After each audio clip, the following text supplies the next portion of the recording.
Bismillahirrahmanirrahim. Assalamualaikum warahmatullahi wabarakatuh. Baiklah, pada kesempatan hari ini kita akan melanjutkan materi kita terkait dengan materi kimia medisinal.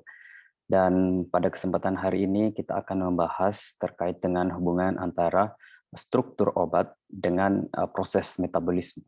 Ya, langsung saja karena pertemuan yang lalu kita sudah bahas hubungan antara struktur obat dengan absorpsi, distribusi, dan hari ini kita akan masuk ke metabolisme. Ya, saya share screen materi kita pada kesempatan hari ini.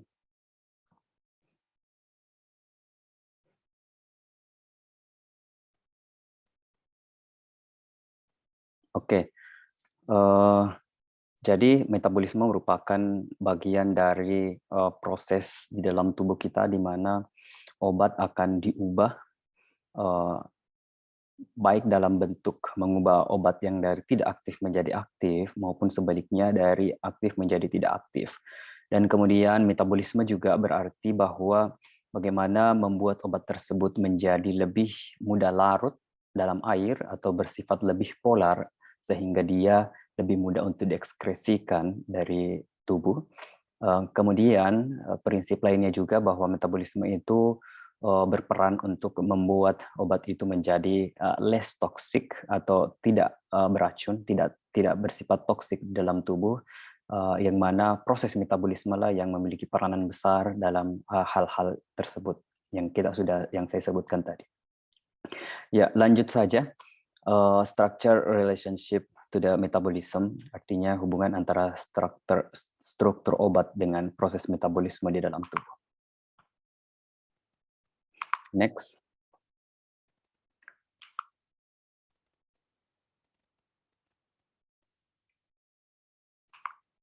Ya, beberapa pekan lalu kita sudah bahas bagaimana hubungan antara struktur obat dengan proses absorpsi, distribusi, yang mana kita ketahui kalau absorpsi itu merupakan proses transport dari tempat pemberian obat tersebut ke saluran sistemik, membutuhkan proses absorpsi, tetapi untuk obat-obat yang diberikan langsung melalui intravena, maka tidak membutuhkan proses absorpsi sehingga hanya membutuhkan proses distribusi. Jadi alurnya seperti ini, dari oral, absorpsi masuk ke dalam pembuluh darah dan melalui proses dan mengalami proses distribusi. Tetapi untuk obat-obat yang tidak diberikan secara oral, dalam hal ini diberikan melalui vena atau intravena, maka dia langsung mengalami proses distribusi. Nah, selanjutnya setelah didistribusikan maka akan mengalami metabolisme di hati, yang mana metabolisme di hati terbagi menjadi dua. Yang pertama adalah fase 1 dan yang kedua fase 2. Dan setelah di metabolisme maka akan dikeluarkan efflux transport keluar dari tubuh kita yang dikeluarkan melalui biliary excretion, dalam hal ini dalam bentuk feses, dan yang kedua adalah renal excretion, dalam hal ini dalam bentuk urin.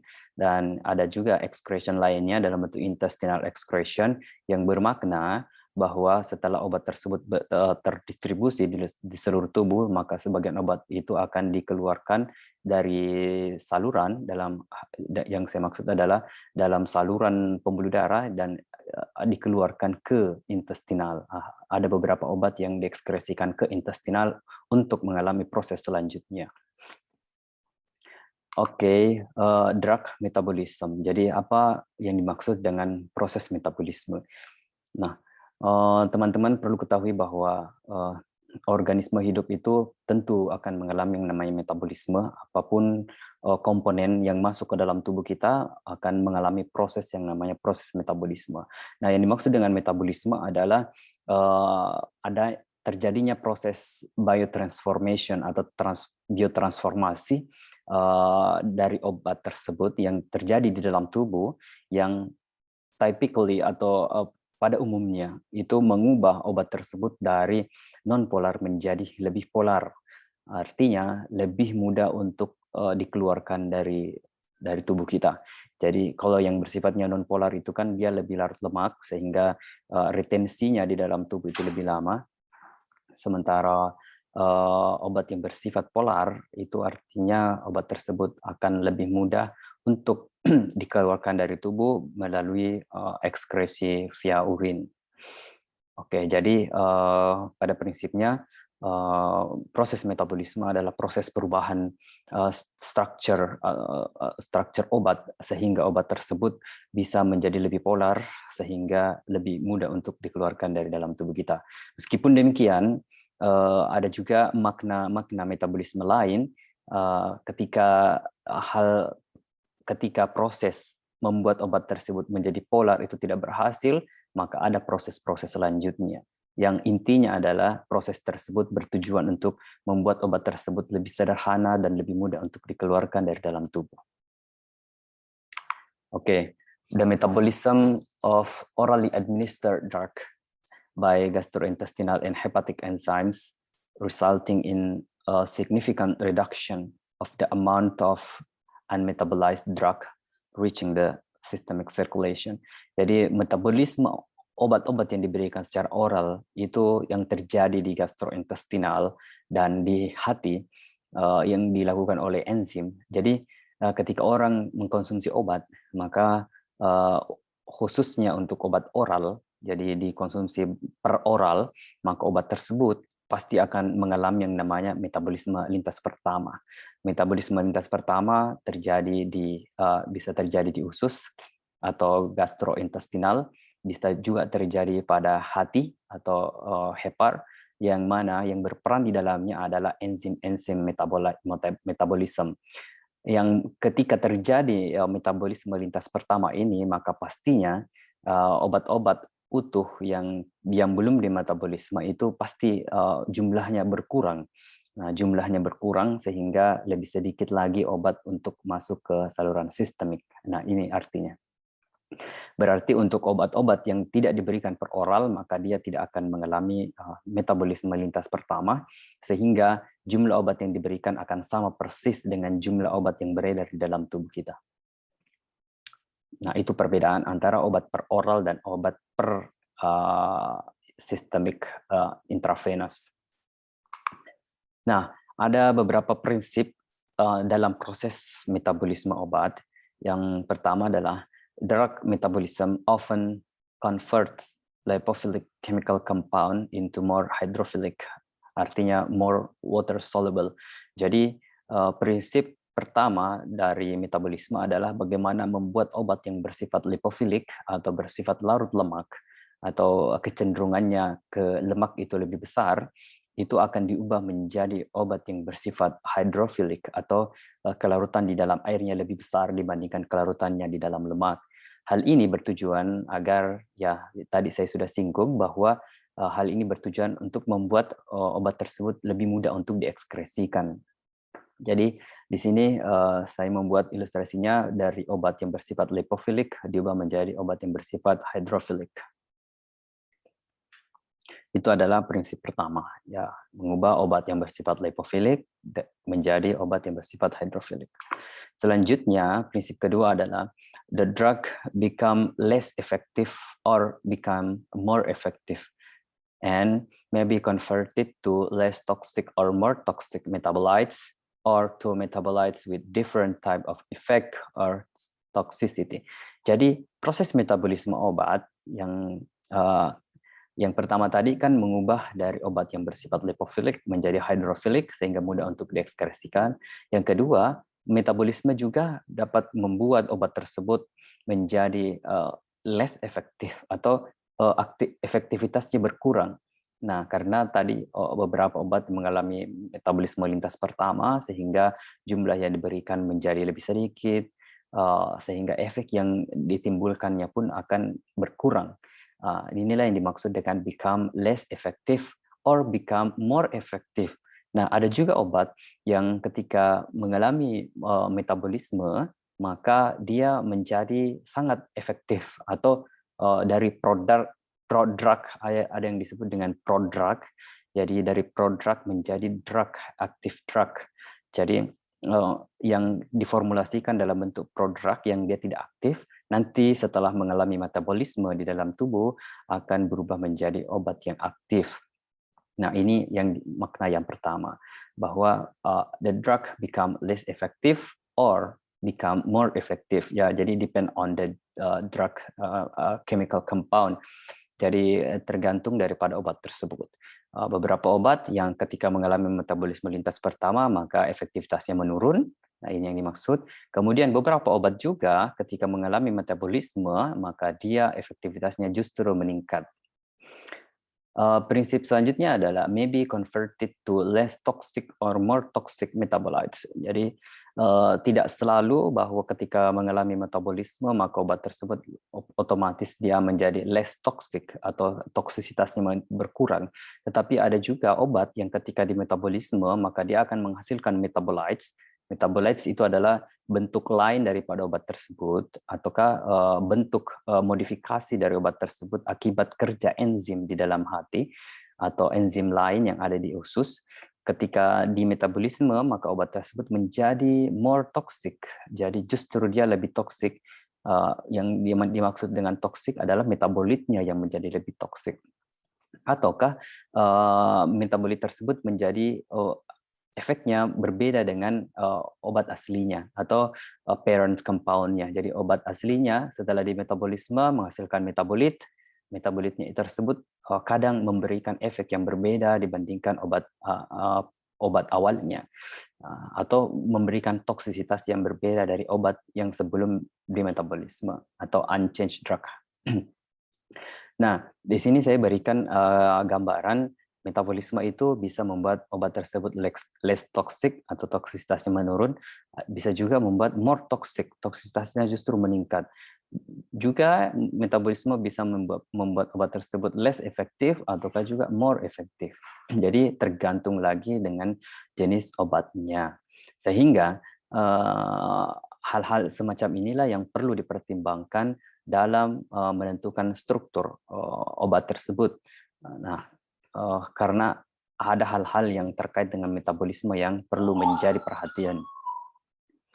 Nah, selanjutnya adalah the metabolism of drugs takes place mainly in the liver.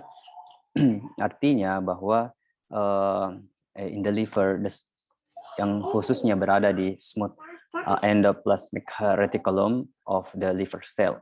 Jadi pada umumnya metabolisme obat tersebut terjadi di hati, dan di sini dikatakan bahwa khususnya terjadi pada reticulum endoplasma.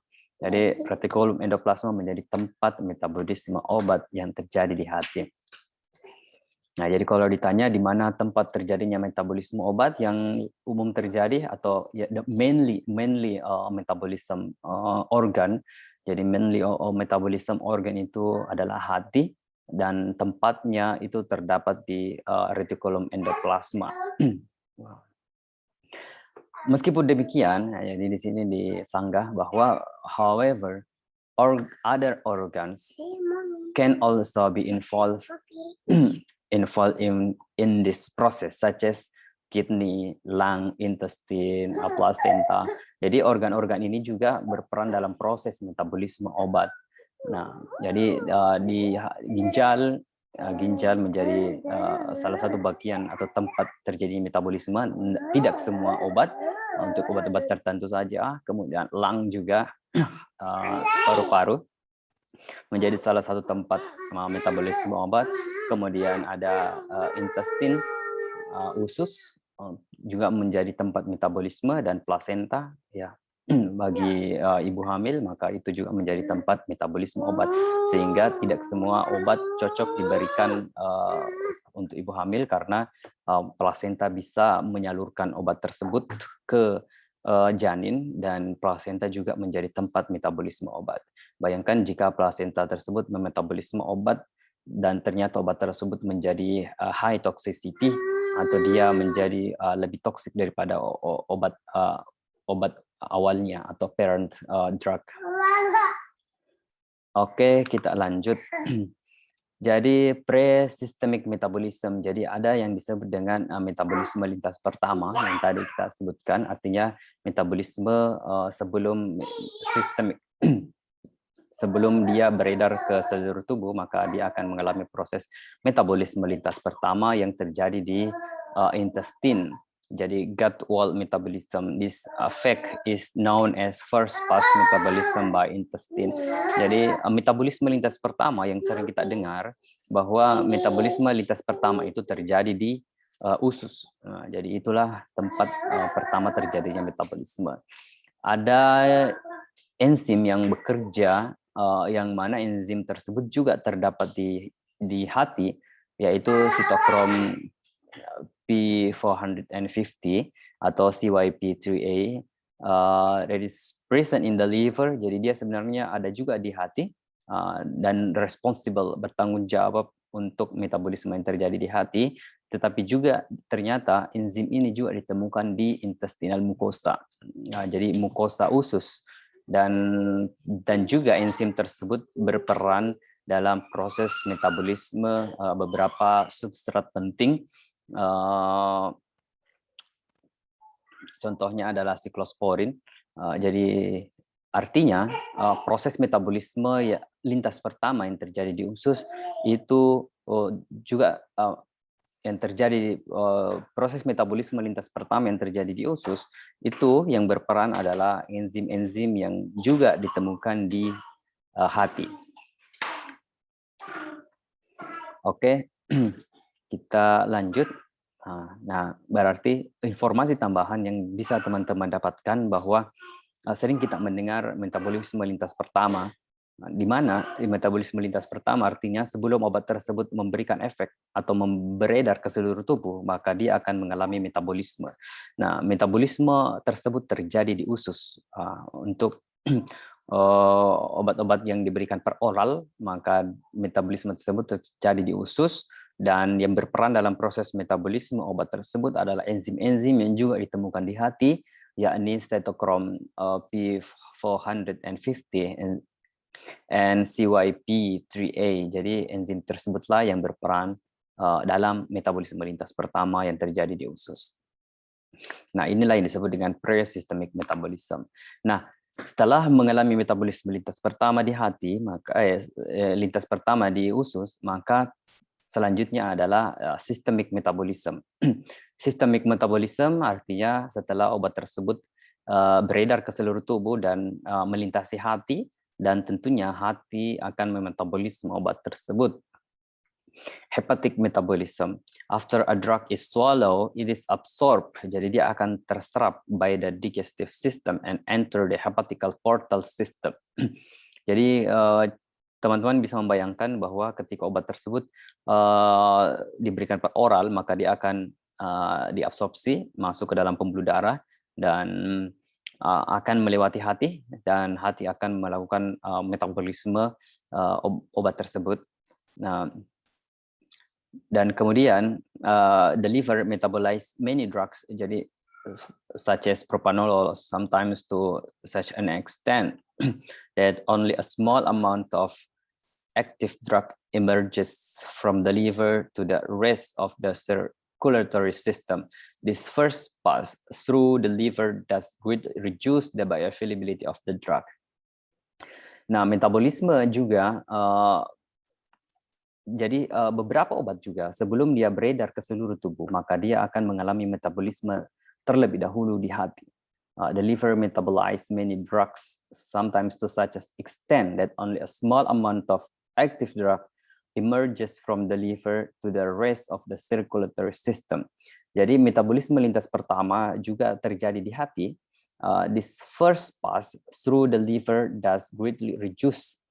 Jadi yang pertama tadi pre-systemic metabolism yang kita sudah jelaskan sebelumnya, bahwa metabolisme lintas pertama itu juga terjadi di usus, yang mana enzim-enzim yang terdapat di hati juga berperan untuk melakukan metabolisme lintas pertama.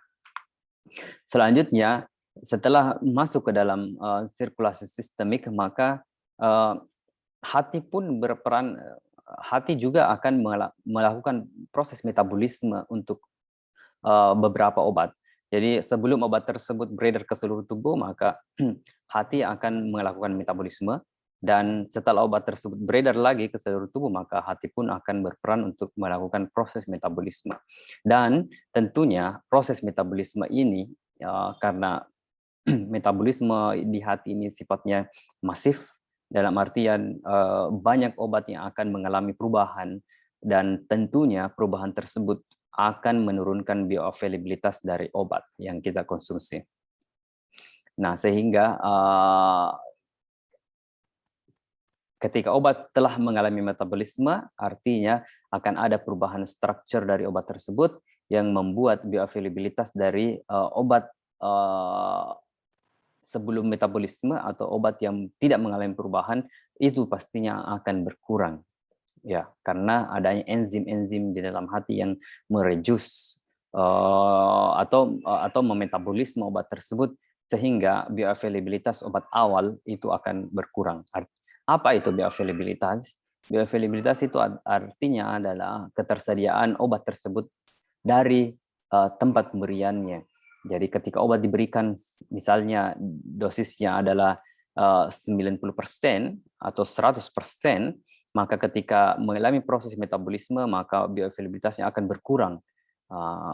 Tergantung pengurangannya, bisa jadi anggap saja obat tersebut tersisa hanya 50% atau 40% atau 60%. Jadi tergantung daripada jenis obat tersebut dan struktur obat tersebut. Jadi kalau ada yang menanyakan apa itu bioavailabilitas, maka bioavailabilitas adalah berapa jumlah obat yang aktif dari tempat pemberian obat tersebut. Misalnya obat per oral diberikan paracetamol 500 mg, maka setelah mengalami metabolisme, maka obat tersebut akan berkurang menjadi hanya 400 mg. Nah, itulah yang disebut dengan bioavailabilitas. Jadi ada dua tipe reaksi metabolisme. Jadi biotransformasi atau metabolisme itu terbagi menjadi dua. Metabolisme di hati terbagi menjadi dua. Yang pertama adalah metabolisme fase 1, reaksi fase 1, dan yang kedua adalah reaksi fase 2. Reaksi fase 1 ini dimaksud ada beberapa proses atau mekanisme di dalamnya. Ada yang disebut dengan oxidation, ada yang disebut dengan reduction, ada yang disebut dengan hydrolysis, dan reaksi-reaksi lainnya yang membuat obat tersebut menjadi lebih polar. Kemudian reaksi fase 2, ketika proses reaksi polar, pembentukan senyawa polar itu tidak terjadi, maka obat tersebut akan melewati reaksi fase 2 dan mengalami proses yang namanya conjugation, yang mana proses conjugation ini membuat obat yang bersifat lipofilik dan sulit untuk dibuat menjadi polar atau hidrofilik, maka dia akan dikondisikan untuk dikeluarkan melalui feses. Jadi dia akan dikeluarkan dalam bentuk feses. Nah, jadi tidak semua obat perlu melewati kedua fase ini. Nah, jika obat tersebut hanya cukup dengan melewati fase 1 dan kemudian mudah untuk dikeluarkan dari tubuh, maka dia tidak perlu mengalami reaksi fase 2. Namun jika obat tersebut betul-betul sulit untuk dikeluarkan dari tubuh, maka dia perlu melewati reaksi fase 2, yakni reaksi conjugation. Jadi teman-teman bisa melihat, saya ulangi lagi, bahwa proses metabolisme di hati itu terbagi menjadi dua. Yang pertama adalah reaksi fase 1 yang terdiri dari proses oksidasi, reduksi, hidrolisis, dan kemudian reaksi fase 2 yang terdiri dari proses conjugation. Nah, ini adalah gambaran obat yang fase 1, maka dia akan ada penambahan gugus hidroksil di dalamnya, sehingga obat tersebut menjadi lebih polar dan lebih mudah untuk dikeluarkan. Sedangkan reaksi fase 2, maka ada proses penambahan gugus yang mana membuat obat tersebut menjadi lebih mudah untuk diekskresikan dalam bentuk feses. Nah, jadi absorption, metabolism, and elimination ini menjadi bagian yang tidak bisa terpisahkan.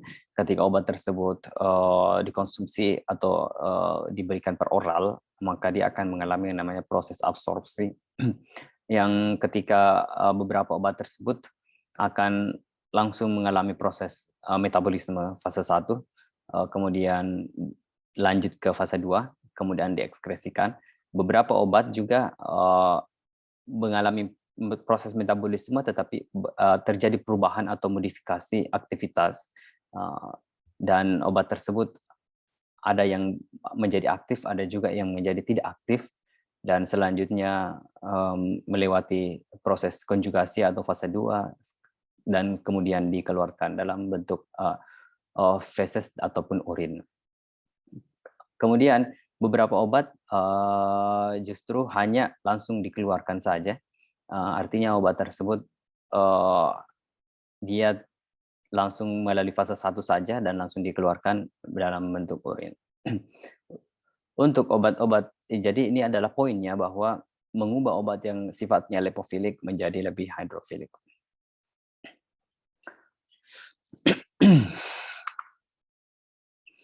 Nah, ini adalah gambaran juga, ya, jadi kurang lebih sama bahwa obat akan mengalami reaksi fase 1 yang mana berperan di sini adalah enzim-enzim CYP, cytochrome, kemudian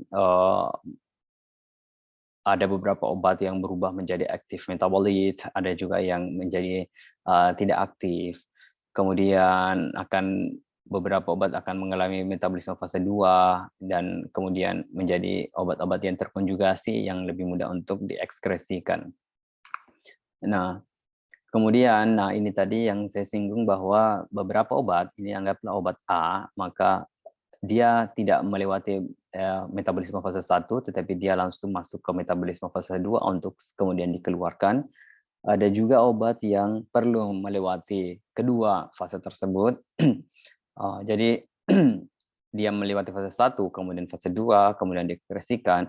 Ada juga obat yang hanya melewati fase 1 saja dan kemudian diekskresikan. Jadi bentuk-bentuk atau model terjadinya metabolisme pada obat tersebut tergantung dari struktur obat tersebut.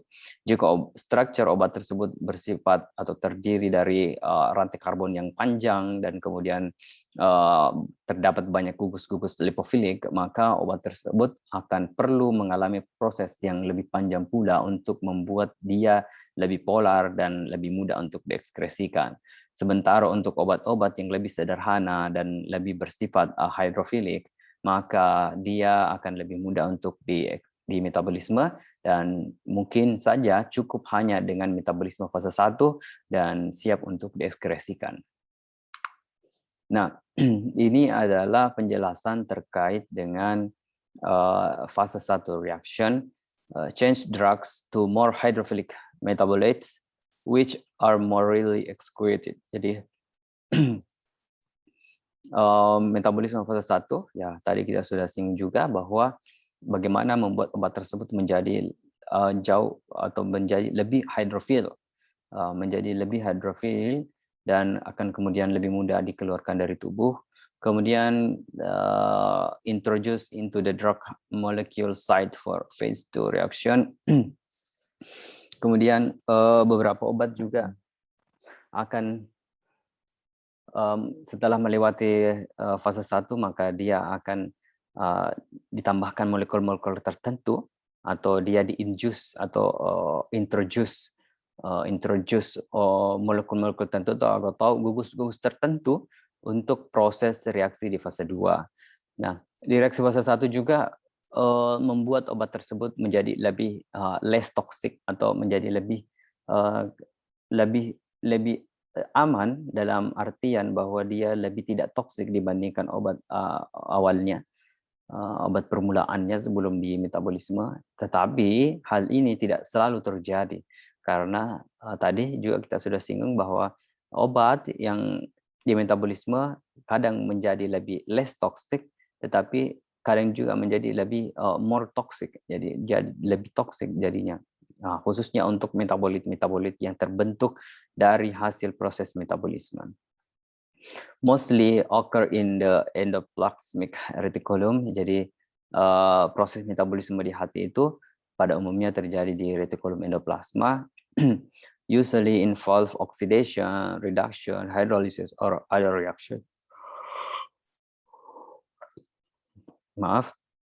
Jadi proses metabolisme fase 1 atau reaksi fase 1 itu biasanya ditandai dengan terjadinya proses oksidasi, reduksi, dan hidrolisis. Meskipun demikian, ada beberapa reaksi-reaksi lainnya yang tidak lazim, namun untuk yang paling sering dijumpai dalam reaksi fase 1 yaitu oksidasi, reduksi, dan hidrolisis. Selanjutnya adalah ya ini adalah poin-poin reaksi fase 1, yaitu terjadi proses oksidasi, kemudian reduksi ataupun hidrolisis. Nah, apa itu oksidasi? Nah, oksidasi adalah penambahan oksigen atau pengurangan hidrogen carry out by oxidasis. More antioxidant steps occur in the endoplasmic reticulum. These oxidative reactions typically involve a cytochrome P450 and ADPH and oxygen. Jadi proses metabolisme dalam hal ini adalah proses oksidasi, ya. Jadi reaksi fase 1 yang diawali dengan proses oksidasi itu artinya adalah penambahan oksigen atau pengurangan hidrogen. Penambahan oksigen carry out by oxidasis. Most oxidation steps occur in the endoplasmic reticulum. Nah, saya kira ini kita sudah sepakat bahwa proses metabolisme di hati itu memang terjadi pada reticulum endoplasma. Nah, common oxidation reaction. Jadi ini adalah beberapa oxidation reaction yang lazim dijumpai. Misalnya saja alkyl group menjadi alkohol. Jadi dia ada penambahan gus hidroksil sehingga obat tersebut lebih mudah untuk dikeluarkan. Kemudian ada aromatic ring menjadi fenol, jadi ada penambahan ya. Kemudian ada oxidation at S or N. Jadi ini juga menjadi contoh bagaimana mengubah obat tersebut atau bagaimana cara membuat proses oksidasi obat tersebut. Jadi oksidasi tadi adalah proses penambahan oksigen atau pengurangan hidrogen yang terjadi di hati atau reticulum endoplasma. Selanjutnya yang tadi ini adalah alkyl group diubah menjadi alkohol, yaitu dengan penambahan gugus hidroksil. Kemudian aromatic ring menjadi fenol karena ada penambahan gugus hidroksil, dan kemudian oxidation at S or N. Jadi tentunya di sini akan ada penambahan gugus hidroksil atau oksigen yang membuat obat tersebut menjadi lebih efektif untuk saat ini. Kemudian reduction is including the addition of hydrogen or removing oxygen. Jadi dia merupakan kebalikan dari oxidation. Jadi dia is including the addition of hydrogen. Jadi ada penambahan gugus-gugus hidrogen atau mengurangi gugus-gugus oksigen. Ini adalah contohnya gambaran dari NO2 menjadi NH2. Nah, tentunya NH2 ini jauh lebih polar dibandingkan yang NO2. Kemudian proses hidrolisis, kalau tadi oksidasi, kemudian reduksi, kemudian ada hidrolisis. Hidrolisis adalah proses di mana penambahan of water with breakdown of molecule. Jadi ada penambahan air yang ditandai dengan adanya perubahan atau perubahan molekul pada obat tersebut. Contohnya obat-obat yang memiliki gugus fungsi esters, maka dia akan mengalami hidrolisis untuk membentuk alkohol dan asam. Nah, kita masuk ke reaksi fase 2. Reaksi fase 2 ini terdiri dari beberapa poin. Yang pertama adalah conjugation, kemudian glucuronidation, kemudian acylation, kemudian glycine, kemudian sulfate. Masing-masing bagian ini itu memiliki makna tertentu atau memiliki aktivitas yang berbeda-beda dengan tujuan yang sama, yaitu untuk mengubah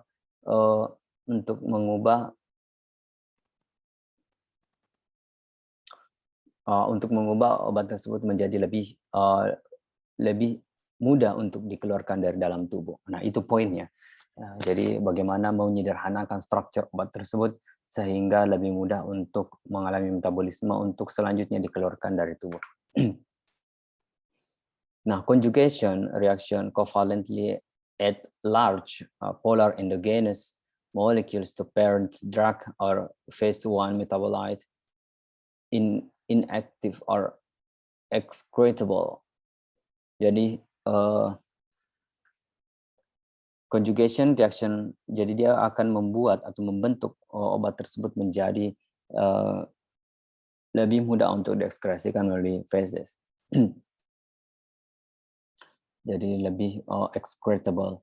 Glucuronidation adalah bagian utama daripada proses conjugation reaction in the body.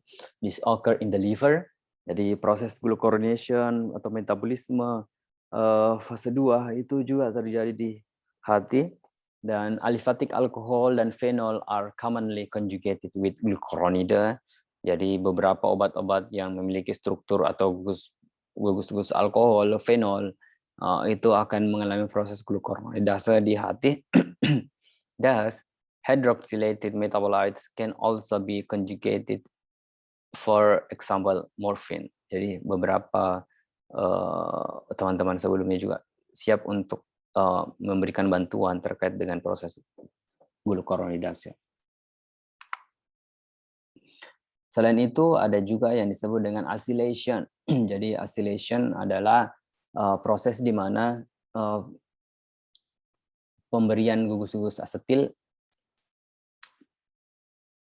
contohnya adalah obat-obat sulfonamida. Jadi dia menjadi donor untuk acetyl group, jadi obat-obat yang membutuhkan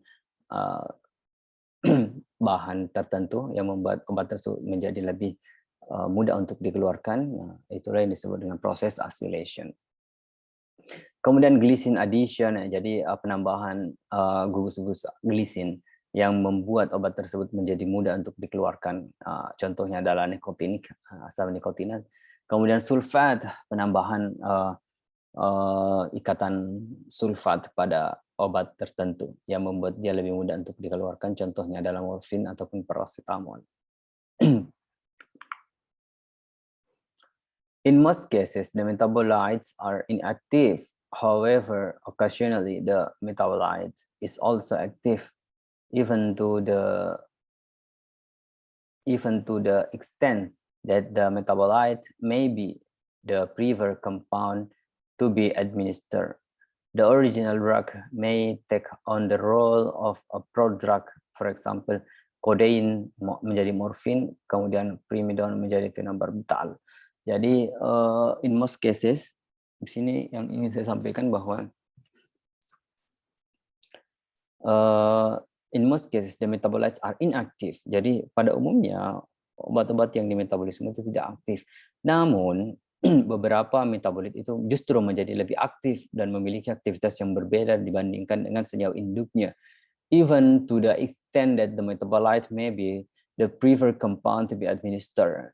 Jadi kadang ternyata metabolitnya lah yang lebih aktif dan lebih bermanfaat dibandingkan parent compound-nya. The example drug maybe, for example.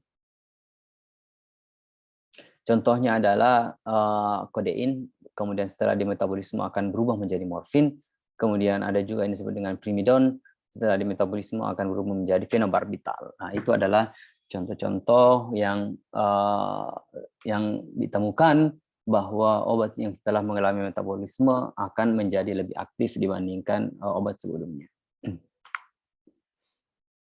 Drug and enzyme activity. Jadi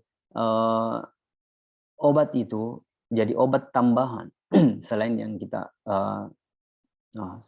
Jadi obat itu pada umumnya bisa mengubah aktivitas metabolisme suatu obat lain. Nah, jadi ini juga yang menjadi catatan kenapa banyak dosen kita, atau menjadi catatan banyak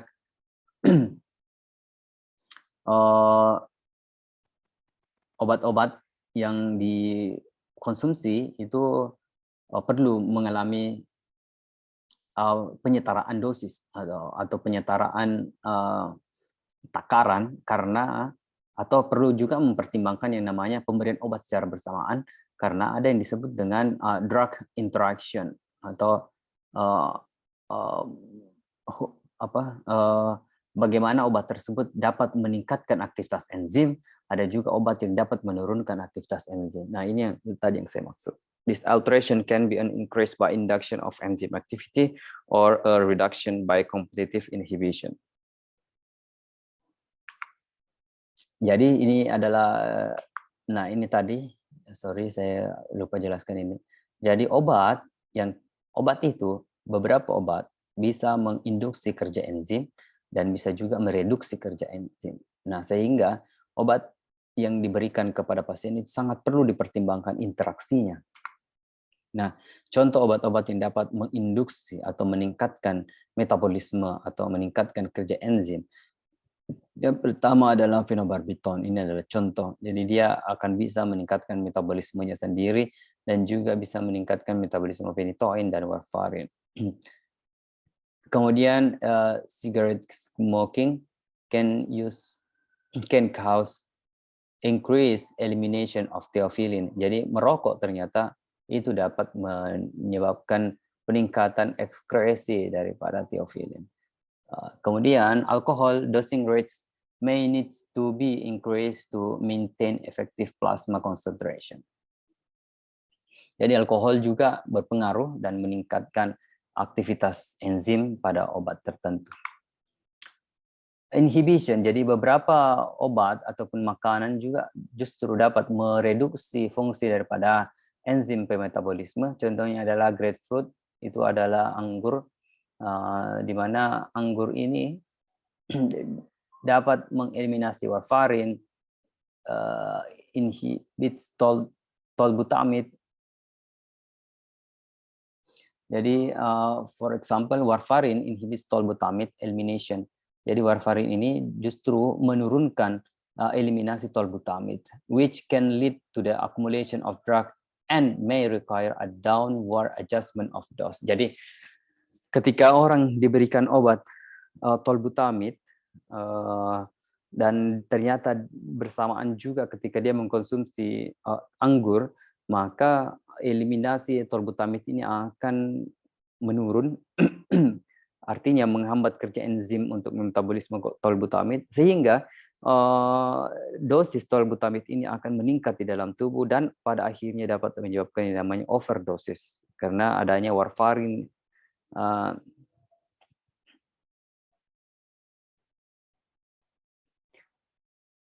Karena adanya warfarin yang menghambat eliminasi daripada tolbutamide ini.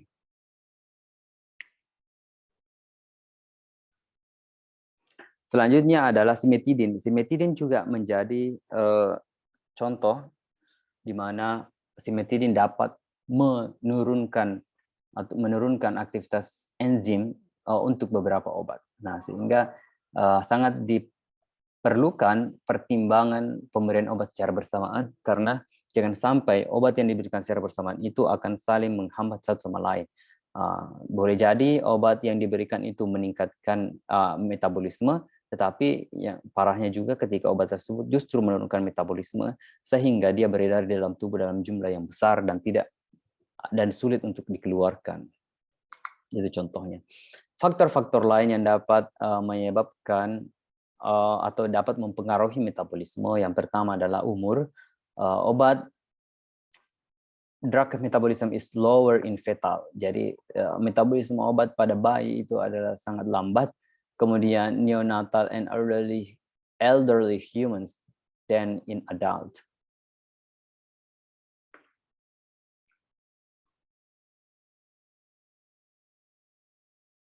Jadi di sini ada slower in fetal, cabang bayi, neonatal and elderly human than in adults. Jadi orang dewasa normal akan sangat berbeda dibandingkan bayi, dibandingkan anak-anak ataukah orang tua. Kemudian seks, women metabolize alcohol more slowly than men. Oh, ternyata bahwa wanita itu memetabolisme alkohol itu jauh lebih lambat dibandingkan laki-laki. Kemudian ada drugs, tadi kita sudah singgung juga bahwa beberapa obat itu dapat memacu kerja enzim, tetapi ada juga obat yang dapat menurunkan kerja enzim. Nah, ini yang perlu diperhatikan. Kemudian faktor makanan, food.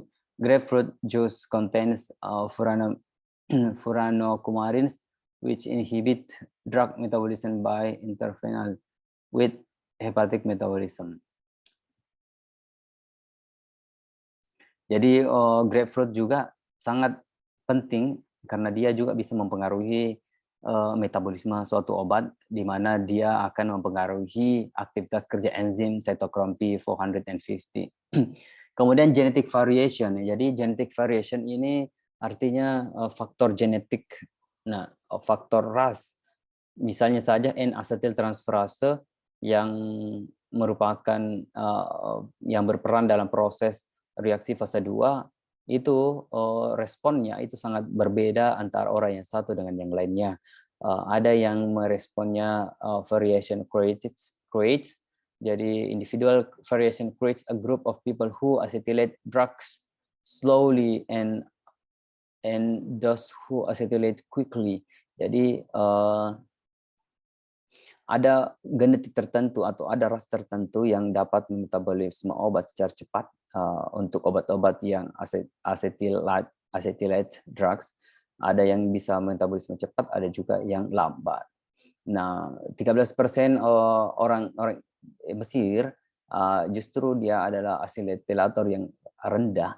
Jadi asetilator yang rendah itu terjadi di Mesir, sehingga di rendah itu kita masih menggunakan warfarin. Ya, sekian untuk pertemuan kita atau penjelasan tentang mata kuliah kita pada kesempatan hari ini.